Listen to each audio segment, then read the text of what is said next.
And we are back. Welcome once again to the message Living on Purpose Part 12. As you remember at the close of the last video, there are three things of what it means to live on purpose and to live rightly before God. Number one, it will mean revealing and addressing the real issues of life. And we talked about the first thing that we notice is facing what actually happened head on, as their brothers shared what was happening or what happened to them with their father. And now B, addressing the events we have no control of. Now the tables were turned on the brothers. For all those years they were in control of their lives, or at least they thought they were in control.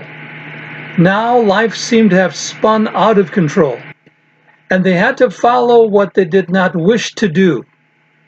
Life was out of control, and it was a bit unsettling for them, to say the least. They could not manipulate themselves out of this, but were forced to confront it.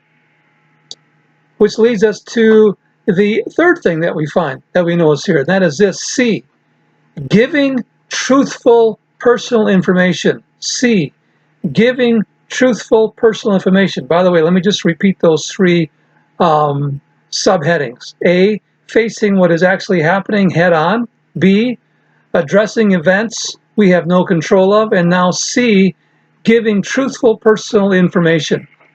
As we look carefully at verse 32, we see that the brothers told Jacob, "We were 12 brothers, sons of one father. One is no more. The youngest is now with his father in Canaan." This is what they repeated to Jacob and what they told Joseph. Well, some of what they said was true, but there was a lot that was said that was not so true. In fact, not true at all. For sure, they were not spies. But being honest men, as they claimed, that may have been a stretch. And then there was the matter of keeping a hideous secret from their father about what they did to Joseph so many years ago. That was still left unsettled and still a blot on their integrity. Here's a principle as we consider this. Living on purpose will mean revealing and addressing the real issues of life in order to allow circumstances to play out as they should without manipulating them. Let me repeat that. Here's the principle. Living on purpose will mean revealing and addressing the real issues of life in order to allow circumstances to play out as they should without manipulating them. Well, there's a second thing that we understand of what it means to live on purpose. Number two, it will mean accountability requiring compliance and resolution. Number two, it will mean accountability requiring compliance and resolution. In verse 33, we read the brothers detailing to Jacob their father what the man in Egypt directed them to do to prove who they were, and that they were in fact honest men. There are three things that we notice here. Here's the first thing: a clear focus on what is required. A clear focus on what is required. Now notice what it says in verse 33. Then the man who is Lord over the land said to us, "This is how I will know whether you are honest men.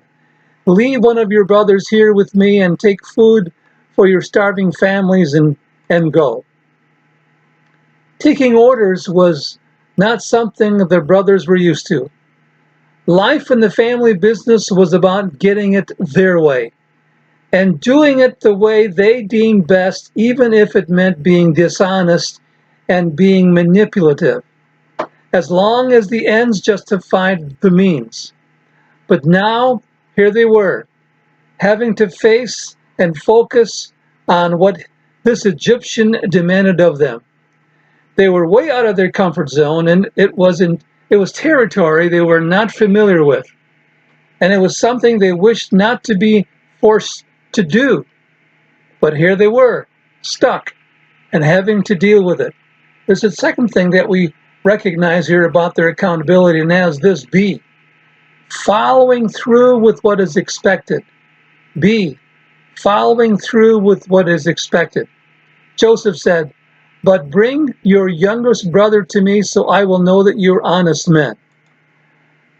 Of all the gall to ask such an outrageous request, who could make such a request, and why force their hand? They were obviously not spies. Why would this Egyptian ask such an unreasonable request?